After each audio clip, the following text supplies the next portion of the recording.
열을 계속 가하게 되면, 자, 처음에 액체 상태에서는 빛의 증가하다가, 그 다음에 어느 일정한 온도가 됐을 때는 이제는 온도는 더 이상 바뀌지 않고 액체 상태에서 기체 상태로 변합니다. 그러다가 모두 다 기체 상태로 변하게 되면 그 다음에 다시 또 빛의 적이 늘어나는 걸 볼 수가 있죠.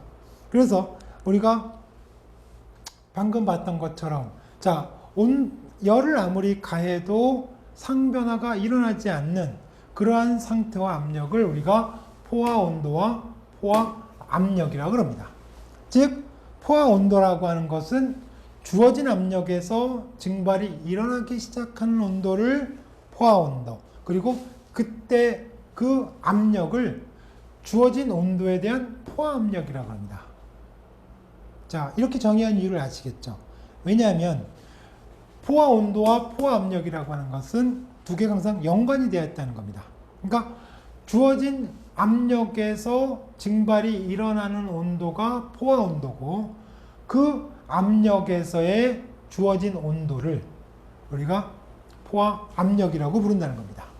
그러니까 물의 경우는 우리가 앞에서 봤지만 99도씨에 대한 포화 압력은 0.1MPa이고 0.1MPa에 대한 포화 온도는 99.6도씨라고 얘기할 수가 있습니다. 그 다음에 증기압 곡선이라 그래서, 이 증기압 곡선이라고 하는 것은, 자, 순수한 물질의 포화 온도와 포화 압력이라고 하는 것은 어떤 일정한 관계를 가지고 있습니다. 즉, 우리가 압력과 온도의 그래프를 그려보면 어떤 일정한 관계를 그리는데, 이 곡선을 우리가 증기압 곡선이라고 부르고, 자, 그 다음에 이제 포화 액체와, 포화 액체라고 하는 표현은 어떻게 되냐면, 물질이 포화 온도와 포화 압력에서 액체로 존재할 때는 그것을 포화 액체라고 부릅니다. 그 다음에 액체의 온도가 그 압력에 대한 포화 액체보다 낮으면 우리가 그것을 관행 액체 또는 압축 액체라고 부르는 거죠. 자, 그 다음에 압축 액체라고 하는 것은 그러면 뭐냐면 주어진 온도에 대한 포화 압력보다는 압력이 더 높다고 얘기할 수 있죠. 자, 다시 한번 얘기하면 우리가 포화 액체라고 하는 것은 방금 여기가 압력이고 여기가 온도면 우리가 증기압 곡선이라고 해서 이와 같이 되는 걸 볼 수가 있었죠. 그래서 자, 여기가 바로 포화 온도와 포화 압력이 됩니다. 그랬을 때 여기에 있는 우리가 액체를, 그러니까 여기가 포화 온도가 되고 얘가 포화 압력이 되는 거예요. 이걸 우리가 증기압 곡선이라고 그랬죠.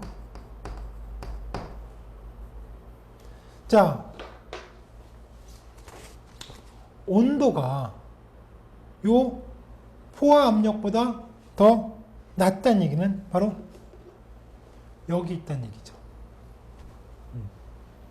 자, 그러면 상태를 보게 되면 여기가 액체고요. 여기가 기체입니다.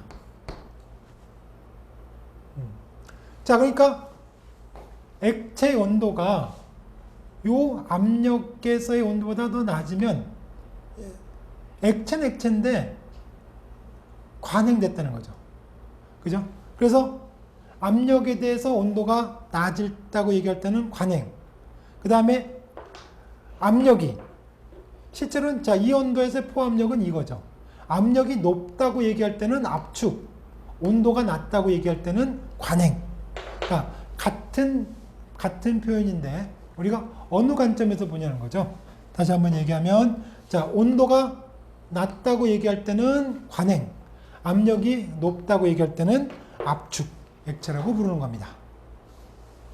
자, 그래서 요거를 여러분들이 잘 이제 기억해 두시면 앞으로 이제 제 강의를 진도해 나갈 때 여러분들이 많이 참조해 주실 수 있습니다.